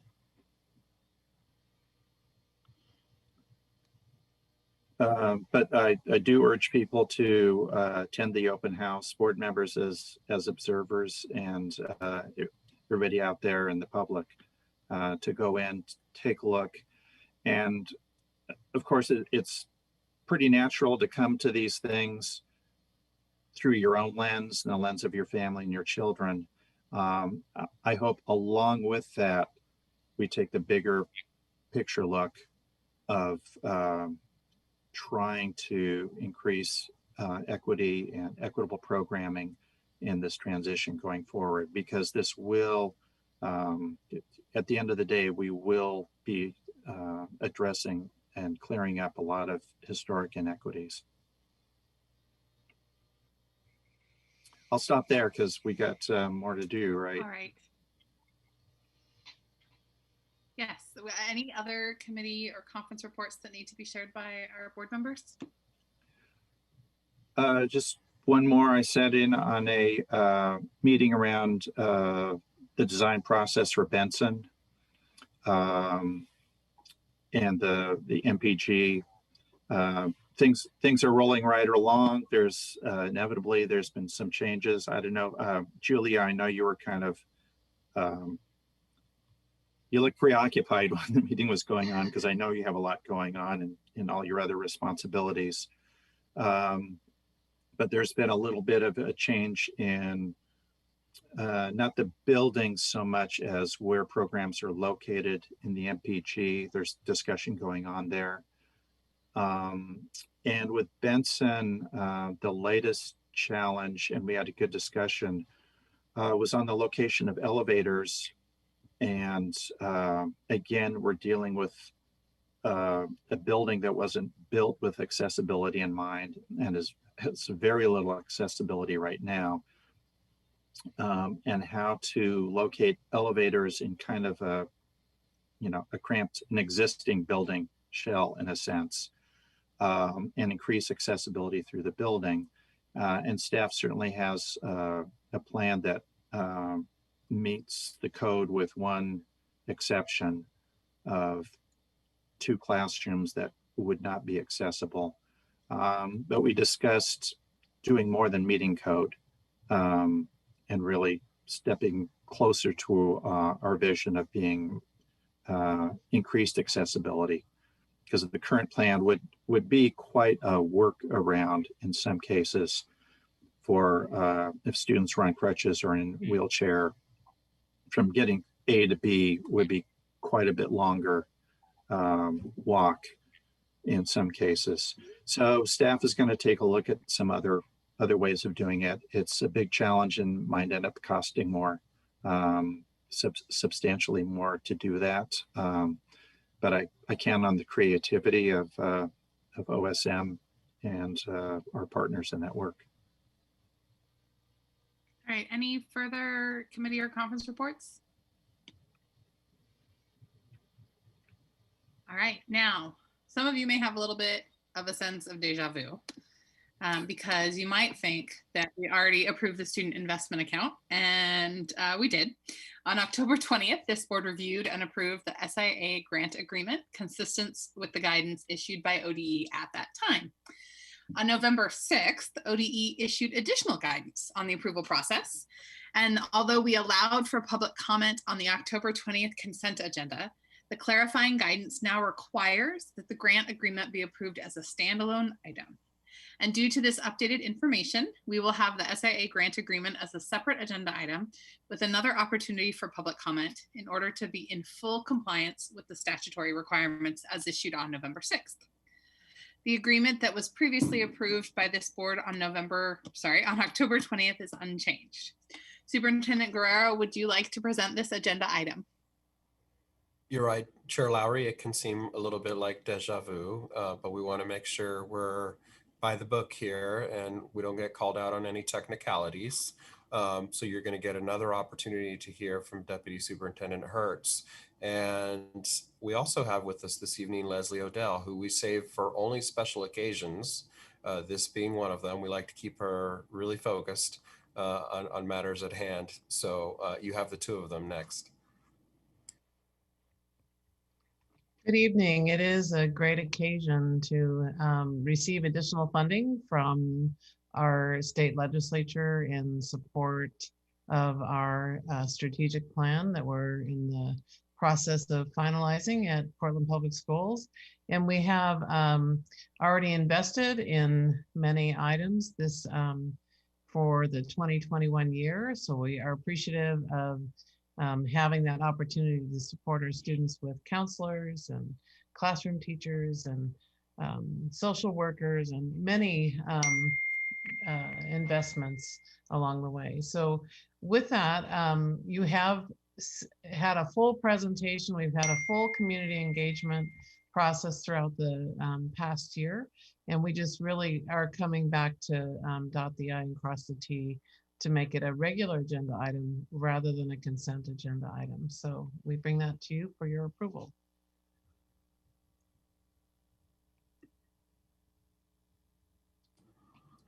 Come on, Leslie, you're not going to leave us hanging. You must have something you can add. Yes, I do. We are still looking for what the reporting specifics are, and we hope to have those very soon. ODE is working diligently, and they've been incredibly responsive in this time whenever we have questions or concerns or want to know what the timelines are. So we look forward to sharing the details on that reporting with you soon. And with that, again, we're just very excited for the opportunity and how under our superintendent's leadership, all of this is working towards achieving our strategic plan. All right, thank you, Deputy Superintendent Hertz and Director Odell. Do I have a motion and second to adopt Resolution 6208, resolution to approve the Student Investment Account Grant Agreement? So moved. Second. Okay, I didn't catch who did that. Was that, I think, was that Director DePass that moved it? I think it was DePass and Brim Edwards, but I'll take it. Okay, so we'll say DePass moved and Constam seconded the adoption of Resolution 6208. Is there any board discussion on this item? Just as a reminder, Deputy Superintendent Hertz, what's the additional resources that we're receiving as a district?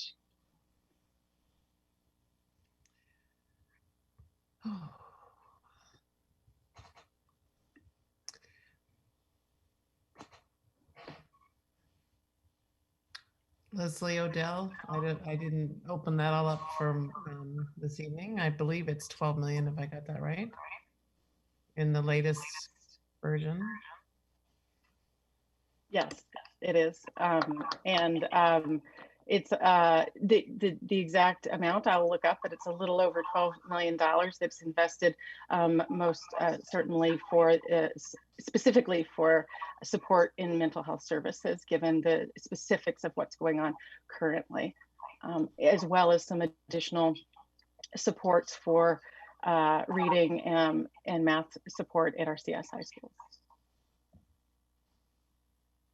And then just as a further note, the reason why we reduced the amount in this SIA is because the legislature made a decision instead to put more of the Student Success Act money into the state school funds and the base funding amount.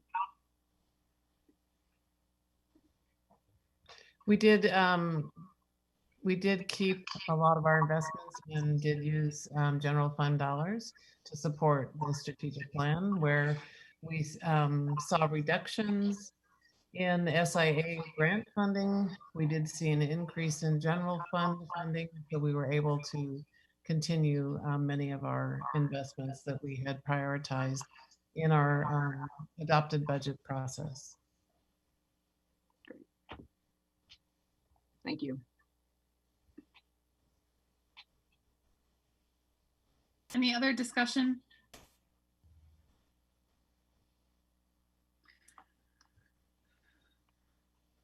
All right.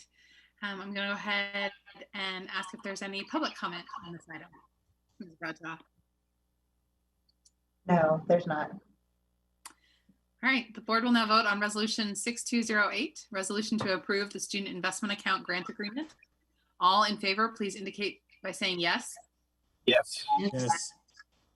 All opposed, please indicate by saying no. Are there any abstentions?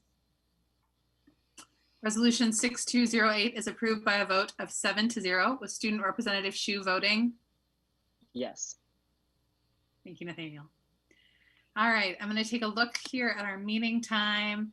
It looks like we have 2 more items before we head into our study session. Will it be okay to take a break after those items, or do you all want to break now? After. After. After's good. Thank you. Well, we will move on to Superintendent Guerrero, would you like to introduce this next item?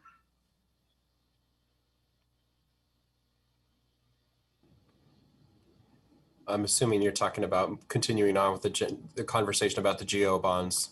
Yes, the next item is the general obligation bonds and related matters. Sorry. Just double checking, because I know we also have some guests for that item as well. So, which I think Deputy Superintendent Claire Hertz will help to understand, to introduce. And I think you know some of these characters already. Claire? Yes. Happy to bring before you a resolution to authorize the sale for the 2020 bond program.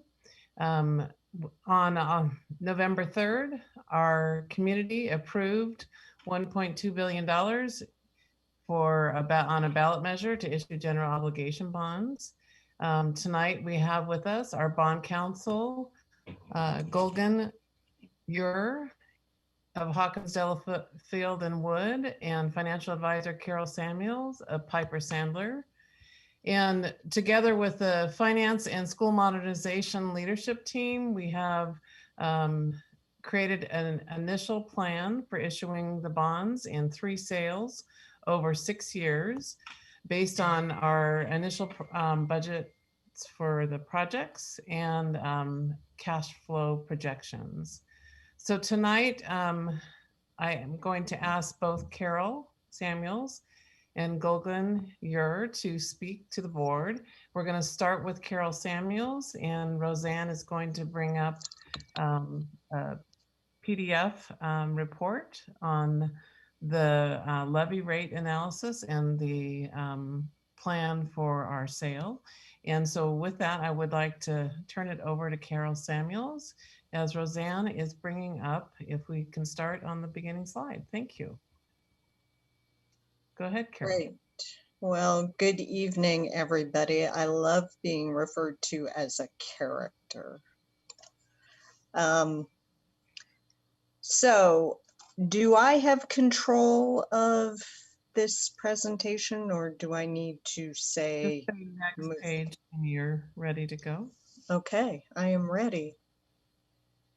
So before I get started, let me just again say congratulations to all of you about not just getting the largest bond issue in Oregon history approved, but by a eye-popping rate of approval at 75%.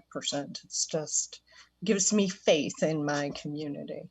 As Claire mentioned, we are putting a bond issue together, and we're putting it together fairly quickly, largely because of what this table shows. In the overall graph, what you're seeing is historical interest rates all the way back to 1996. If you look in the upper right, you can see the 1-year inset, and the inescapable conclusion is that interest rates are at super, super low levels.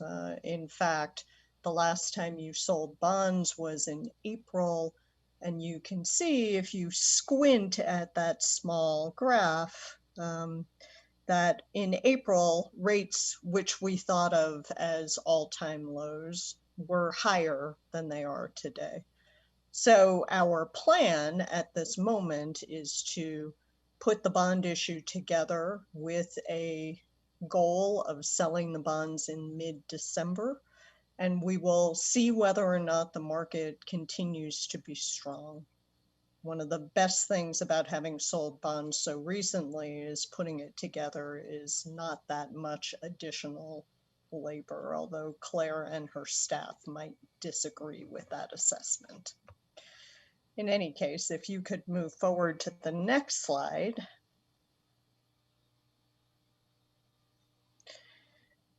So this is probably too small to read, but what you see here is a table of the different measurements of property values that affect taxation for Portland Public School residents.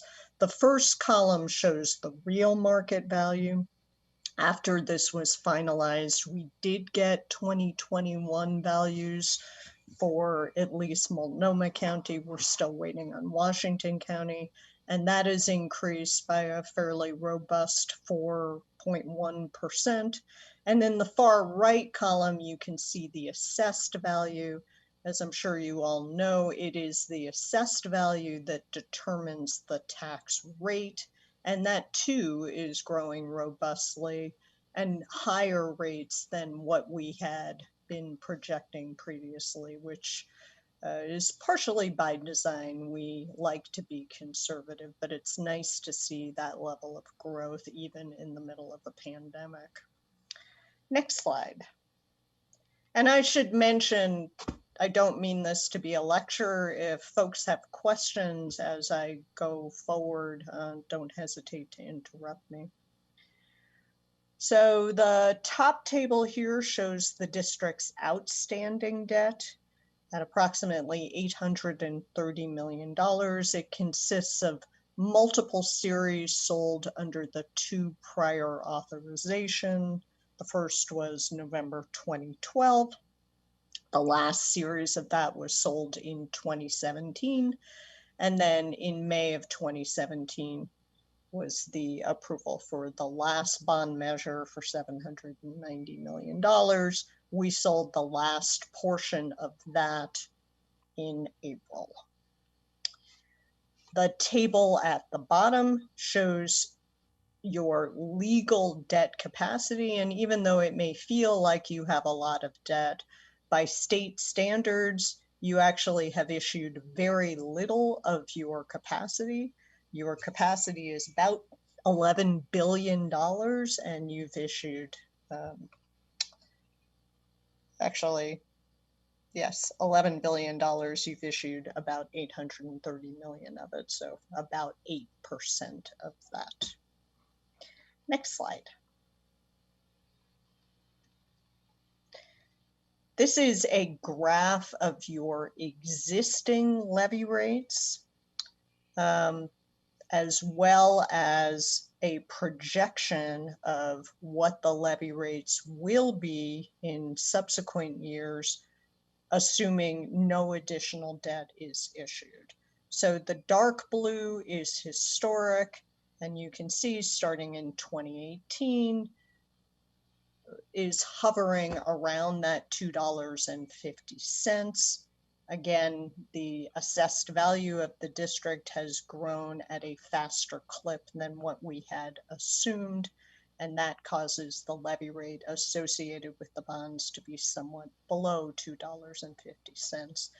The lighter blue with the orange and light blue and yellow just breaks out the different series of bonds, and by design, we arranged the last set of debt issues to have a drop in 2022 so that you could layer a new bond issue on top.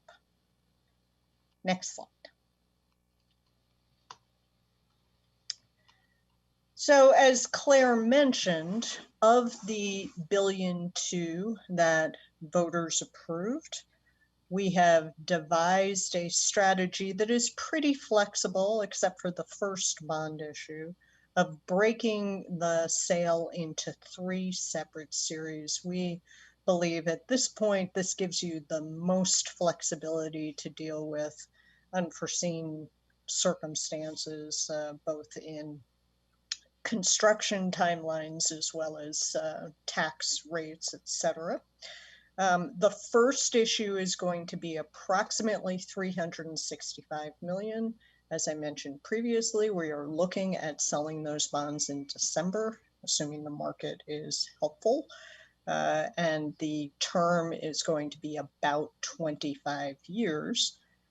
By design, if you look at the third column in from the left, you can see that we have layered new bonds on top to once again bring the levy rate back to $2.50, and each subsequent issue has a drop, allowing us to layer on top that additional bond issue for the grand total of $1.2 billion and change, with $2.50 for the first 4 years, and then a drop thereafter to allow for the next bond authorization. And if those are way too small and too many numbers to digest, if you go to the next slide, you can see that translated into a picture. Again, to orient you, the dark blue are actual levy rates. The gray takes your existing debt and color codes it in one color. And then the various shades of blue is the new authorization, building again that staircase so that starting in November of 24, you could go back on the ballot and ask for the next increment. Next slide. Actually, I think that's it. I just want to give the board an opportunity to ask questions before we have our bond council. Gulgan, you're present the resolution. Thanks, Carol. This is Director Constam. How are you? I'm good, thanks. How are you?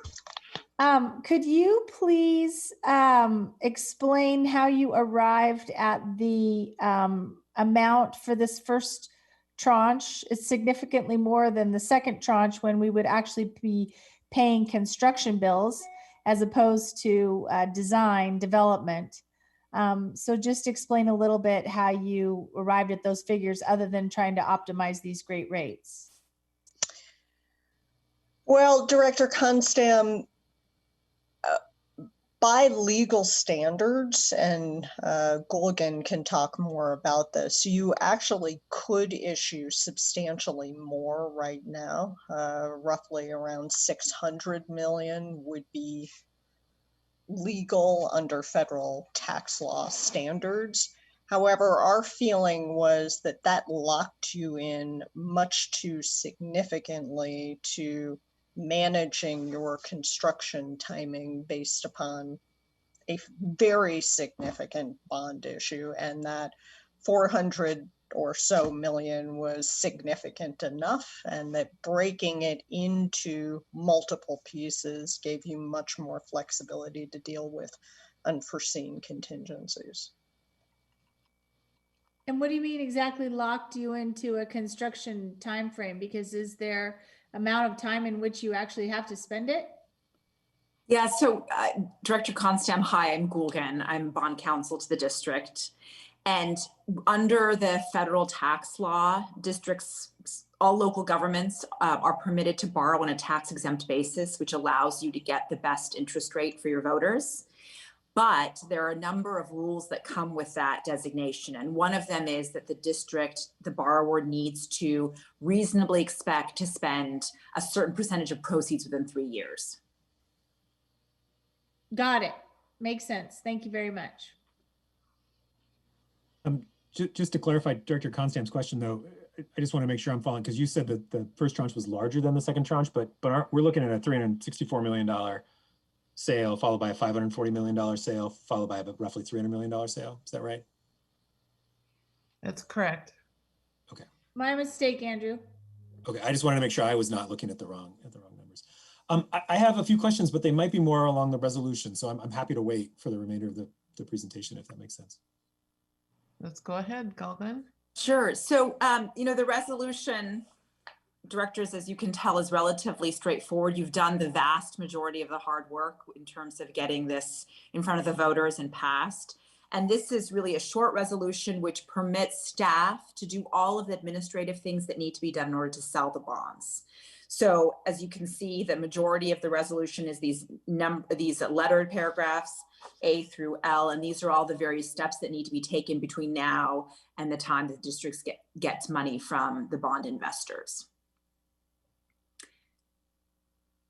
And I'm happy to take specific questions. So I'm going to ask the question that a layperson would ask, since we just spent several months talking to our community about it. So if you were to sum all this up, it essentially allows us, it's the first step in the issuance of the $1.2 billion in bond that will leave the tax rate essentially the same for a property owner. That's right. So this resolution authorizes staff to take the administrative steps, but staff is absolutely bound by what's in the ballot title. So only the projects that are described in the ballot title are the ones that are permitted to be financed. So this isn't any sort of change, it's just implementing what we already told the voters we are going to do, and the tax rates staying the same. Ultimately, we have the same amount of bonds that we're going to issue. This is just the first wave. That is absolutely correct.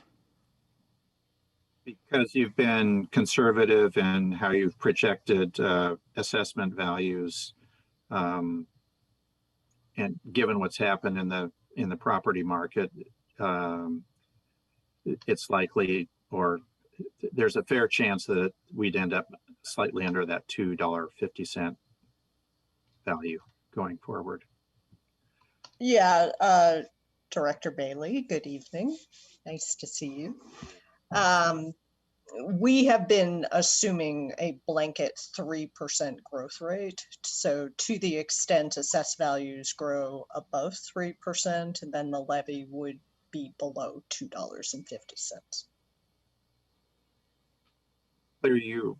Were you suggesting that we borrow another $9 billion because interest rates are low? No. How are we told others? I do enjoy spending time with you, so sure. Thank you, Claire. Oh, I'm sorry, Scott. Go ahead. Yeah, and just to follow up for future meetings, looking ahead, and looking at what kind of a bond we could look forward to in 2024, in terms of how much is left, how many years, kind of thing.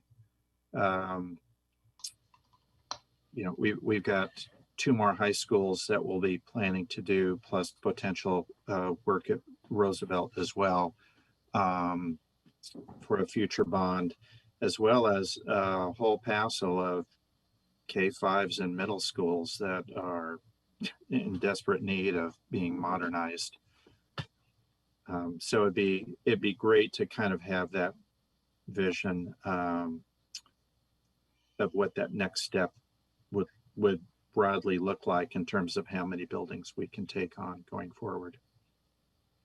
So that work is being done by your Office of School Modernization team, and that we will be bringing forward more information about a long-term facility plan, an update to that. So Awesome. that will be coming soon. Thank you. So Claire, would it also be accurate to draw a line between this decision to sell these bonds at this time and the work that we silently concluded at the beginning of the meeting on our cash management policy, allowing us more flexibility, because we're going to have to park this somewhere, for lack of a better term? So earlier this evening on the consent agenda, we did ask you to continue the waiver in percentage, basically for us to hold in money market accounts and banks. And we've added a couple of additional banks. All of our banks are approved through the state of Oregon Treasury Office.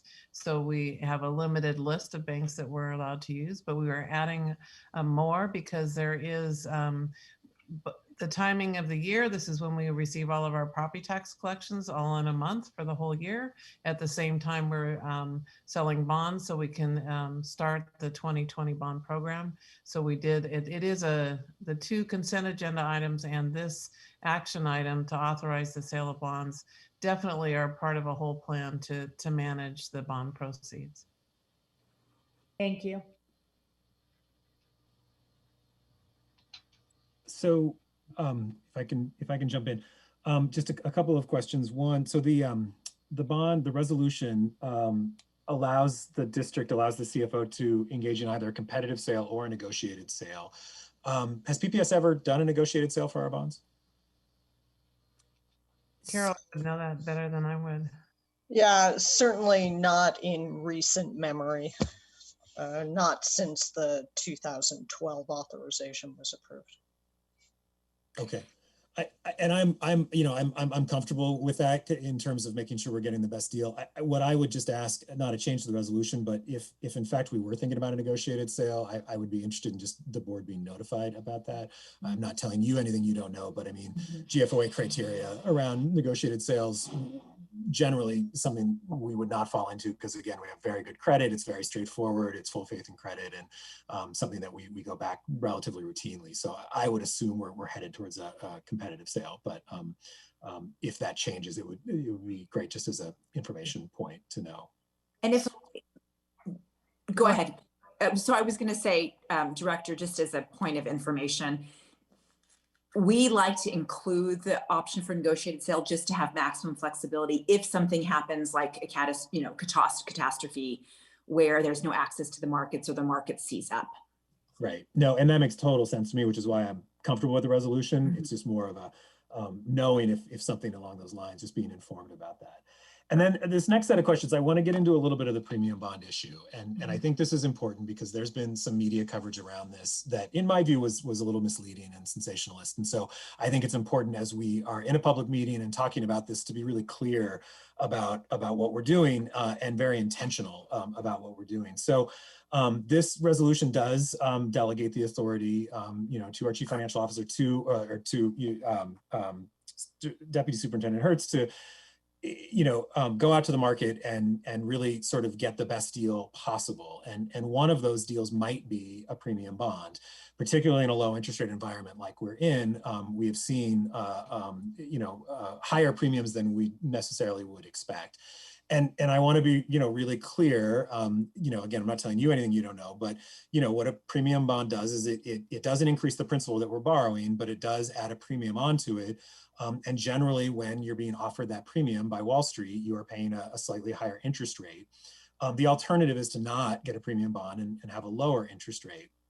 And I just want to be really clear about the fact that we as a board could make the policy choice to prohibit the district from buying premium bonds. We could say, you know, we don't want to do premium bonds. We just want to do a straight up bond sale and not engage in that. The result of that would be potentially a lower interest rate than we would otherwise get. However, we would also lose out on that premium. We as a board through this resolution are not choosing to do that. And one of the implications in the media coverage that frustrated me was it sort of implied that there was something hidden or nefarious about this tool and this policy. And I just want to be really clear publicly, this is all very transparent, it's very above board. And we as a board through this resolution are deciding to in fact get the best deal possible for the district. That might be a lower interest rate, or it might be a premium bond with a slightly higher interest rate. I think the most important thing, and we talked about it already in this meeting, is that we have committed to the voters to keep that tax rate at $2.50, you know, or below. And that really is a policy direction. It's not a legal direction as a result of our bond approval, but it is a policy direction that we as a district have adopted and that this plan adheres to. And I think that to be really clear, is one of the most important things, and frankly, one of the things that I think our taxpayers really care about, which is that we went out and said, you know, we estimate this won't, you know, increase your tax rate above 250. If we are able in this low interest rate environment to keep that tax rate where it is and get a premium on top of it, which will allow more flexibility and potentially more projects, I think that's actually a really, really good thing. And again, it is definitely a policy decision. And I just want to make that really clear that what we're doing tonight is authorizing that possibility, a possibility that I am not only comfortable with, I think is actually the right decision for us as a district to make. Did I get all of that right, Deputy Superintendent Hertz or Carol? Yes, you did. Thank you. I appreciate that, Director Scott, because it makes it all pretty easy to understand. And in fact, we have benefited greatly on our 2012 bond with the premiums that we did reap from that we were able to invest back into modernizing our schools. Right, benefited greatly and without increasing the tax rate above what we told the voters we would be. So if I may. Sorry, I was going to just ask Carol if there was any further discussion before we move on to vote at this time. First of all, I appreciate Director Scott bringing this up because it does give us guidance that's very helpful.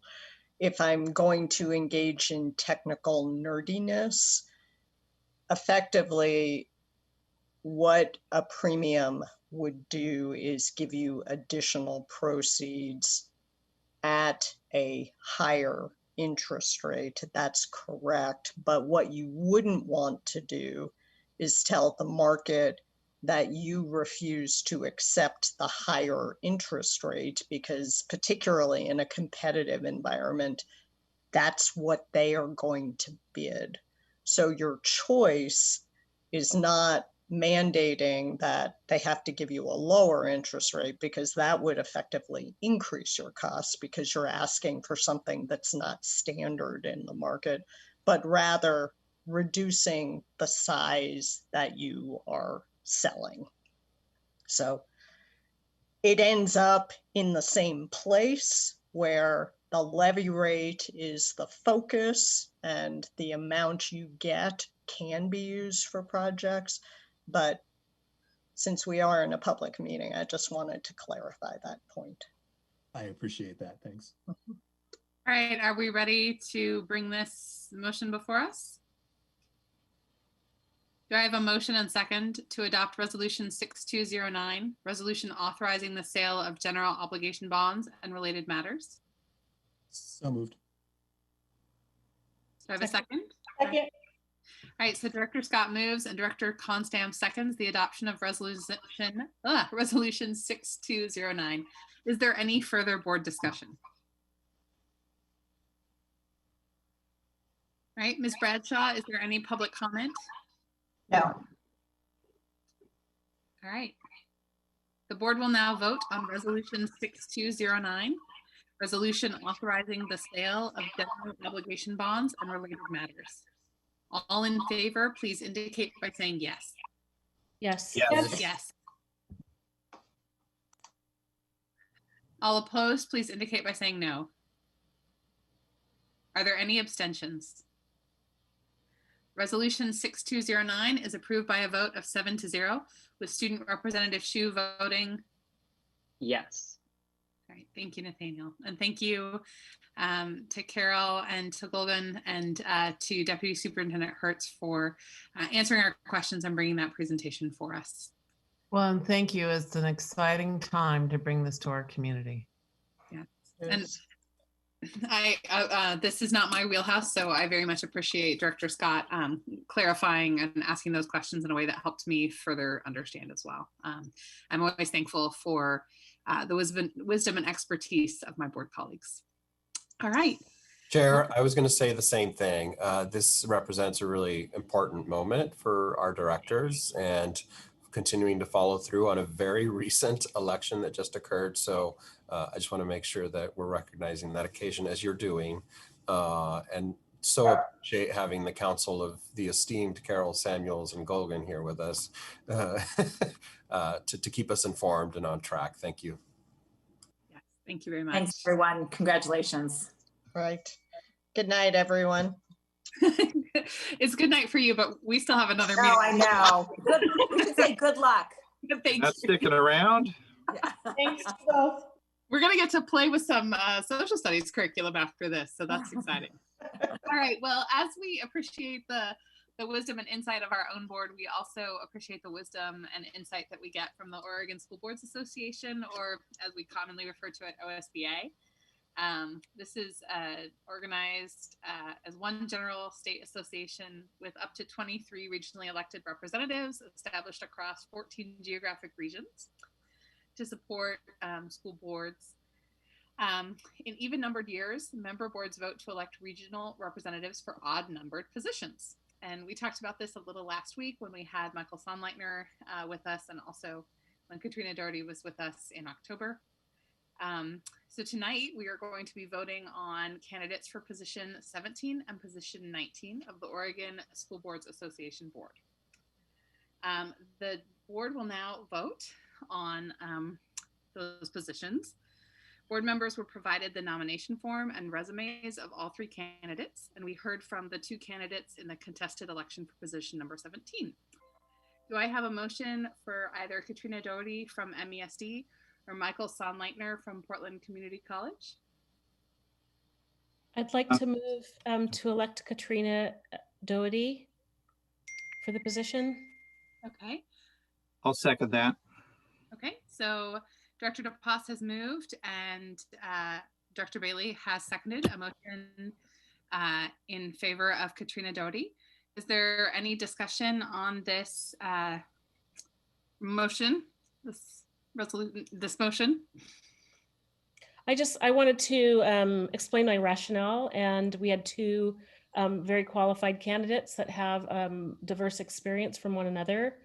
I wanted to move forward Katrina Doherty's name because she's a youthful voice.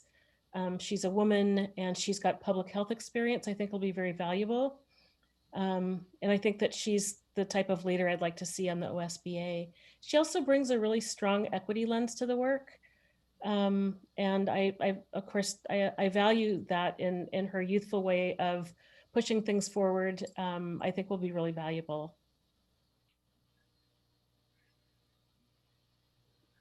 Yeah, I think one of the great advantages Katrina brings is just getting to know her perspective, and because she's of a younger age than I am, she sees things in a different way, and that's been really refreshing. And I feel like I've learned a lot from her, just being with her at OSBA conferences and in other places.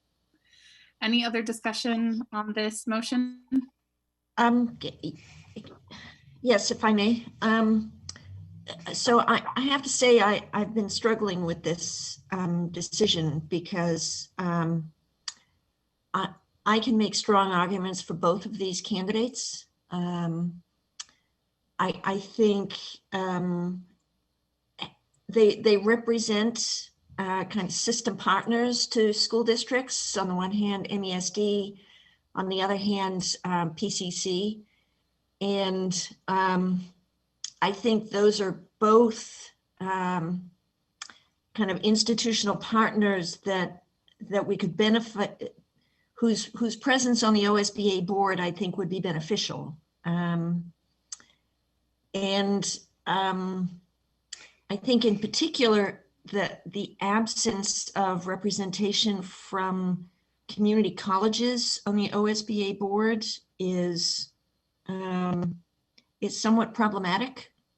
As far as I know, there's been at best only spotty representation over many years, I think. And